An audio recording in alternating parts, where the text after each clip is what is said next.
Então vamos aqui para a nossa segunda parte.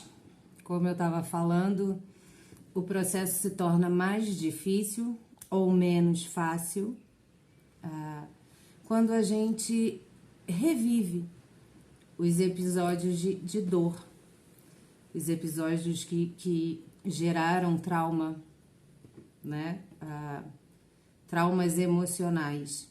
Então, se a gente fica voltando, se a gente fica repetindo mentalmente tudo que aconteceu, todo aquele processo, fica tudo muito mais difícil. E aí a gente não aceita e aí a gente vive aquele mesmo dia a vida inteira, né? Tem até uns filmes aí que são desses de repetir o dia. É assim que a gente vive, inconscientemente.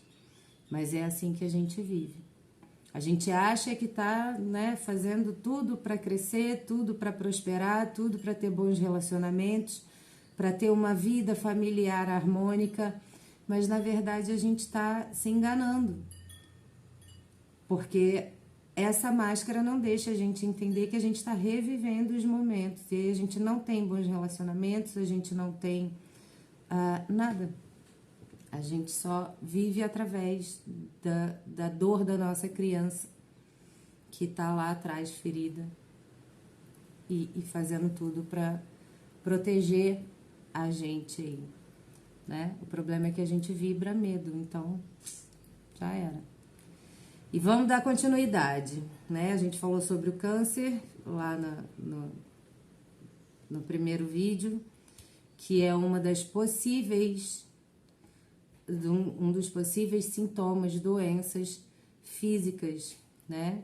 Que é quando a gente não consegue olhar para as nossas dores enquanto elas estão se mostrando de uma forma mais branda, de uma forma mais energética, através das repetições de padrão, através dos ciclos negativos que se repetem. Isso também é o universo mostrando para a gente que tem alguma coisa ali que tem que olhar. Então, são bloqueios emocionais que geram bloqueios energéticos através dessas feridas emocionais. A gente gera bloqueios energéticos. E aí, quando a gente não consegue entender isso energeticamente através desses painéis que o universo põe aí para nós o tempo inteiro, né? Com situações na nossa vida, com pessoas, para mostrar pra gente tudo isso, a gente tem sintomas e doenças no nosso corpo físico, que é o último estágio. É o último se liga do universo para nós. Certo? Então falamos lá. O escapista não se deu o direito de ser criança. Fez tudo para amadurecer rápido por julgar que seria menos rejeitado assim. Quem aqui, fala aí para mim, não foi pulando as fases da vida? Né? Na infância era muito retraído, eu até falei, eu acho que no outro vídeo sobre feridas emocionais, eu falei que eu era uma criança muito retraída, que eu não gostava de festas infantis, nem de brincar, e a minha mãe era a criança enlouquecida de todas as festas, não podia escutar a Xuxa. Hoje somos as duas. Toca uma Xuxa, sai as duas que cantam. Mas...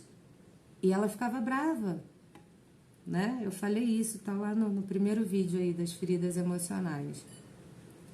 E eu fui pulando fases, né? A minha infânciazinha ali foi dessa forma, me excluindo, né? Me deixando no cantinho, quietinha, para não ser percebido, para não ser rejeitada. Passei por uma adolescência, comecei tudo muito cedo, comecei a namorar muito cedo, né? Casei muito cedo, conheci o pai dos meus filhos com 16 para 17 anos e pronto, acabou. E aí, com 19 anos eu tive filho, acho que foi isso, 20, enfim, 21. Tive filho, minha primeira menina, coisa mais linda do mundo. E aí foi, né? Tive 3, fiquei 17 anos casado. Quer dizer, pulei uma fase enorme, que era de adolescência, né? A passagem para a vida adulta, A passagem de entrar para a faculdade, morar com amigos e conquistar a minha independência. Entendeu como é que funciona? Então a gente quer sempre estar acima, estar além, estar mais velho, porque daí a gente acha que já sabe tudo, já pode se proteger, mas tudo isso é a nossa máscara, é a nossa criança que quer proteger a gente o tempo inteiro. Problemas respiratórios podem afetar o escapista quando ele entra em pânico. Alergias também podem afetá-los, pois refletem a rejeição que sentem. Achei. Vômito. Algo que ele pode fazer para expulsar o alimento que acaba de ingerir, indicando sua rejeição a alguma pessoa ou situação. A gente falou da diarreia também, né? No outro vídeo. Então, a gente rejeita tudo e qualquer coisa. Óbvio que você não precisa ter todos esses sintomas para se encaixar na ferida da rejeição, né? A máscara, ela tem o tamanho da sua dor, da sua ferida, né? Cada um tem uma parcela, uns têm muito, outros têm menos, né? Foi o que eu falei também no primeiro vídeo, que eu descobri que eu tenho traços da ferida da humilhação, traços, algumas características, algumas coisas, não é tudo, né? Mas que existe em mim e que eu preciso, agora que eu identifiquei em mim, eu preciso olhar e cuidar e tratar.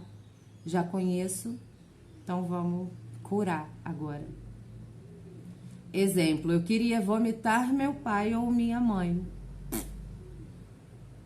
Você me dá nojo. Isso ou aquilo me dá nojo, né? É uma forma da gente rejeitar. Inconscientemente a gente está rejeitando pessoas e situações. Só que na verdade a gente está se lascando porque a gente está, né? E aí vem a tal da anorexia, que é a galera que vomita tudo. São maneiras de expressar que quer rejeitar algo ou alguém. Ausências ou desmaios, ausência mental, né? Aquela coisa de desligar ou então de apagar períodos. Mas a ausência aqui é aquela coisa de sair do ar mesmo.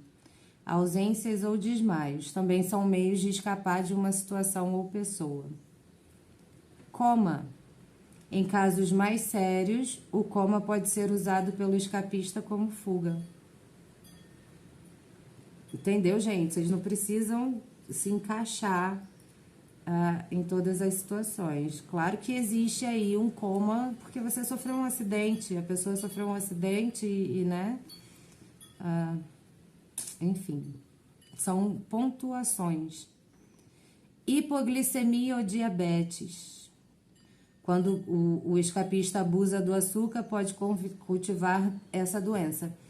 A gente falou no começo lá, né, sobre os vícios que essa ferida pode trazer para nós que temos ela, que a gente usa como meio de fuga, como meio de negação mesmo, né? Como uma forma de preencher um vazio que a gente não faz ideia que existe. Então, álcool, drogas, açúcar, tudo isso entra nessa descrição aí dessa ferida da rejeição. E aí, óbvio, que se você vira uma formiga, você vai ter um problema aí com diabetes, com hipoglicemia, né? Ou hipo ou hiper, enfim. Quando o escapista abusa do açúcar. Depressão. Quando desenvolve um ódio muito forte pelo pai ou pela mãe, em consequência da dor causada pelo que ele viveu ou ainda vive. E se julga no seu limite emocional e mental. E aí também tem a parte que eu falei no vídeo anterior, de ficar voltando sempre para a mesma história do passado. Né? Existe aí uma definição bem rápida de ansiedade e depressão, né? A depressão é quando a nossa mente vive no passado, então coisas que aconteceram que não foram legais, que a gente fica revivendo, ou coisas que foram muito legais. Vamos supor, você tinha uma situação financeira massa, e aí por alguma coisa, que aí depois a gente entra no sistêmico, né? Nessas alguma coisas, você quebra. E aí você não consegue se recuperar. E aí você deprime. Por quê? Porque você fica lembrando do quão bom era lá atrás, sem olhar pro que o universo está querendo te mostrar agora. Por que que eu quebrei? E aí a gente entra na visão sistêmica, que existe também explicação para isso. E aí a depressão dentro dessa ferida da rejeição, ela vem dessa forma, né? Quando desenvolve um ódio muito forte pelo pai ou pela mãe, em consequência da dor causada pelo que viveu ou ainda vive, e se julga no seu limite emocional e mental. Psicose. O escapista que ainda jovem tem dificuldade de reconhecer seu valor, é levado a tentar ser igual a outra pessoa, se dilui na personalidade de alguém que admira. Perigosíssimo isso, né? Perigosíssimo. A gente vê aí essa galera mais nova que vive vida de fãs, né? Aqui a gente tá falando de uma pode virar uma psicose bem perigosa, né? De perseguição, de stalker mesmo, perigosíssima. Mas aqui a gente não tá falando desse tanto por enquanto, né? Mas existe essa possibilidade, né? É um sintoma que existe dentro dessa ferida da rejeição.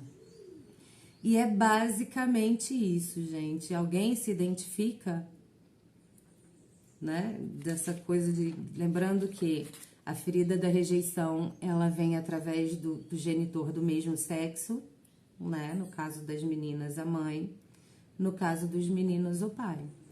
Que ela traz como fuga alguns tipos de vício, pode ser um ou pode ser mais, né? Álcool, drogas, açúcar, sexo, rock and roll. Certo? A ferida da rejeição toca diretamente no ser, diferente de outras feridas que tocam diretamente no ter.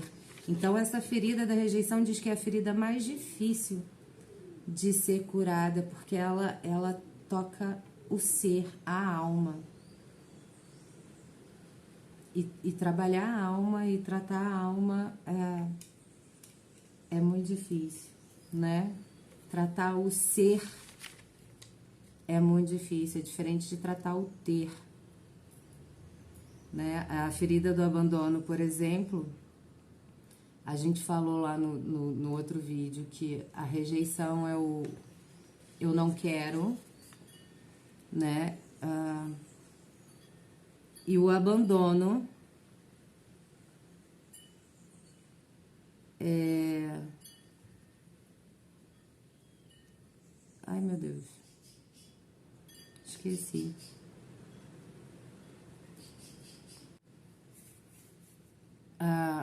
E o abandono é o não ter, né? E é basicamente isso. Espero que eu tenha conseguido mostrar um pouquinho do que é isso para vocês, de que forma isso influencia negativamente na nossa vida e a gente não tem a menor ideia, que a gente vive inconscientemente tudo isso, através disso. E se você se identificou aí, dá um joinha, diz aí nos comentários se você se identifica com alguma coisa. Se tiver alguma dúvida, pode deixar aí também, tá? Que eu tiro aí num próximo vídeo. Isso, gratidão mais uma vez por contribuírem tanto para mim, para o meu processo. e espero que eu seja contribuição através das ferramentas aí que eu trabalho, através de tudo que eu estudo, através do meu processo que eu compartilho com vocês, tá certo? Dia lindão, a gente se vê amanhã com as cartinhas. Beijo!